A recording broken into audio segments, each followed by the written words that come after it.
Good morning everyone. मैं Abdul Haq, assistant professor MLV government college Bhilwara.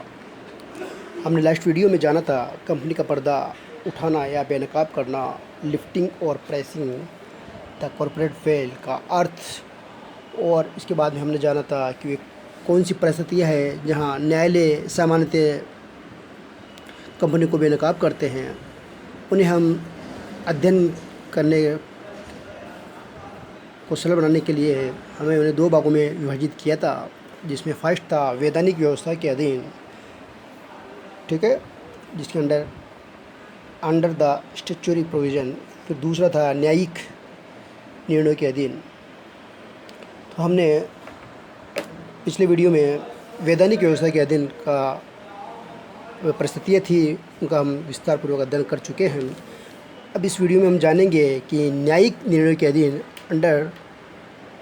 Under judicial interpretations के अंतर्गत कौन कौन सी परिस्थितियाँ हैं जहाँ कंपनी का पर्दा उठाया जा सकता है। तो यहाँ पे फर्स्ट दे रखा है, कंपनी के नाम पर गलत विवरण देने या नाम प्रकट नहीं करने की दशा में, इन केस ऑफ मिसडिस्क्रिप्शन और non disclosure of name of company. Company के अधिकारियों का कर्तव्य है कि वे कंपनी का नाम विधिवत रूप से कंपनी के व्यावसायिक पत्रों या लेटर हेड्स होते हैं या हुंडिया या प्रतिज्ञा पत्रों या चेक आदि पर लिखे या छपवाए। यदि इन सभी या ऐसे ही अन्य प्रलेखों पर कंपनी का नाम सही लिखे और प्राइवेट लिमिटेड शब्द लिखना चाहिए। लेकिन कभी कभी कुछ अधिकारी नाम के गलत विवरण वाले या अधूरे विवरण वाले अथवा बिना नाम के विलेख या पत्र पर हस्ताक्षर कर देते हैं। तो अगर ऐसी परिस्थिति आती है तो आप कंपनी उस विलेख या पत्र के अधीन अपने दायित्व को पूरा नहीं करते हैं। ऐसी दशा में पत्र पर हस्ताक्षर करने वाले व्यक्ति ही उसके व्यक्तिगत रूप से उत्तरदायी यानी रिस्पॉन्सिबल होगा। ओके, यहाँ पे अगर ऐसा होता है, गलत विवरण वाले या अधूरे विवरण वाले अथवा बिना नाम के विलेख या पत्र पर हस्ताक्षर कर देता है, तो कंपनी उस विलेख या पत्र के अधीन अपने दायित्व को पूरा नहीं करते। तो ऐसी दशा में अगर ऐसी स्थिति आती है तो उस विलेख या पत्र पर हस्ताक्षर करने वाला व्यक्ति ही उसके व्यक्तिगत रूप से उत्तरदायी होगा। तो यहाँ पे ये इम्पोर्टेंट है, तो ये हमें ध्यान रखना है। It is a duty of every officer concerned to ensure that the name of the company printed or written over every business letter. But sometimes, as an officer failed to do so and issue a bill of exchange or check with a improper or incorrect name of without the word limited with the its name and company failed to pay the bill. Such in case the officer who issued or authorized the issue of such a bill, the check will be personally liable under it. Okay.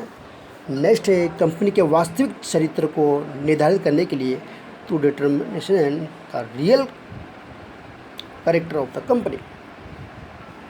कभी कभी क्या होता है कि किसी company से संबंधित विवाद में फंसे अवसर ऐसे आते हैं जब कंपनी के वास्तविक प्रकृति को निश्चित या निर्धारित करना पड़ता है।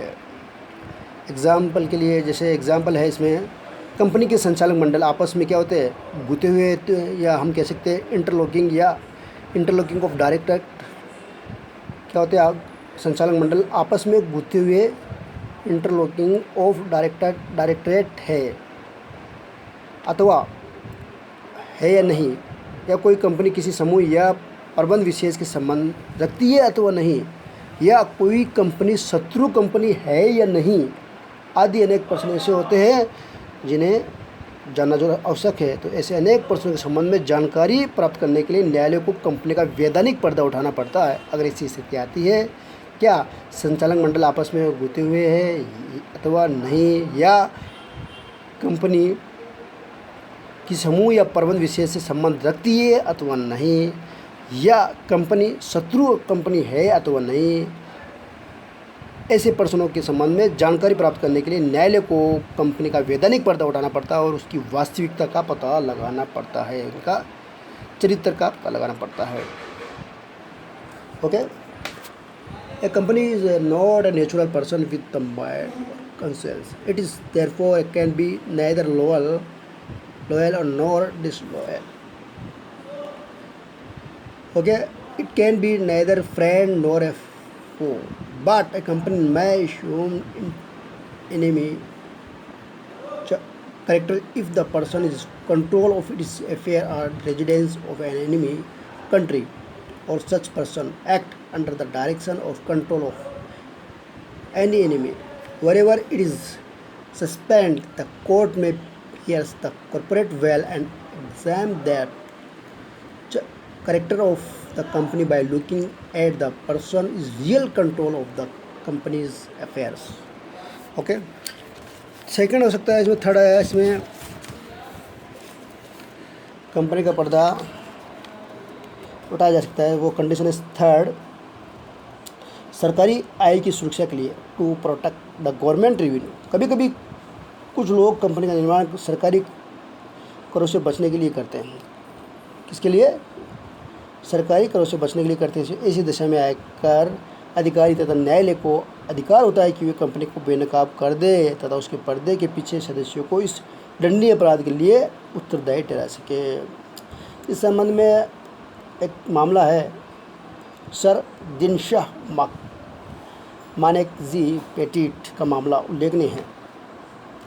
इसके अलावा हमें इस बात की भी जानकारी होनी चाहिए कि यदि कोई अंशधारी करों से बचने के लिए अपने आप को कंपनी से भिन्न नहीं समझता है तो न्यायालय उसे भिन्न समझता है। तो ये भी एक तरीके से हमें जानकारी होनी चाहिए। फिर नए इसमें हम कह सकते हैं कि sometimes a company is formed purely as a name of avoiding tax और circumvent tax obligation. In such a case, the court may disregard the corporate entity and lift the corporate well in order to protect government revenue. Next हो सकता है इसमें चौथा, कपट अथवा अनुचित व्यवहार की रोकथाम के लिए, to prevent fraud in improper conduct. न्यायालय किसी भी कंपनी का पर्दा तभी उठा सकता है जब उन्हें इस बात का संदेह हो या एहसास हो कि कंपनी का निर्माण कपटपूर्ण यानी फ्रॉड अथवा अवैधानिक इम्प्रॉपर कंडक्ट या अनुचित व्यवहार के लिए किया गया है। इसमें भी गिलफोर्ड मोटर कंपनी बनाम का मामला उल्लेखनीय है, तो ये भी इम्पोर्टेंट है।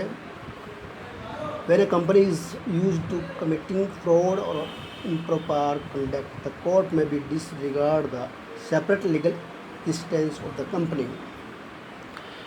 नेक्स्ट है इसमें वैधानिक दायित्व से बचने के लिए बनाई गई कंपनी की दशा में, in case when the company formed avoid legal liabilities. यदि किसी व्यक्ति ने कंपनी के निर्माण में वैधानिक दायित्व को से बचने के लिए किया गया है तो न्यायालय तो कंपनी का पर्दा उठा सकता है तथा उसके सदस्यों का उसको जो भी है उसको उत्तरदायी ठहरा सकता है। पर company is form by avoiding legal obligation, okay, where company personality is used for preventing or avoiding legal obligation, the court may lift the corporate well and find out the personal liable for these obligations. इसमें ये भी है कि अधिकांश सदस्य द्वारा शक्ति का दुरुपयोग करने की दशा में, in case of abuse of power by majority of members. यदि कंपनी के अधिकांश सदस्य मिलकर कंपनी या जो शक्ति है का दुरुपयोग करते हैं तो न्यायालय कंपनी के पर्दे को हटाकर उनके सदस्यों को उत्तरदायी ठहरा सकती है। वह कंपनी तो ये भी इसमें इम्पोर्टेंट है। इस प्रकार हमने जाना कि न्यायिक निर्णय के अधीन 1 से लेकर 6 जो पॉइंट है, अब नेक्स्ट 7 से लेकर जो 12 बिंदु है उनका हम नेक्स्ट वीडियो में जानकारी प्राप्त करेंगे। Thank you.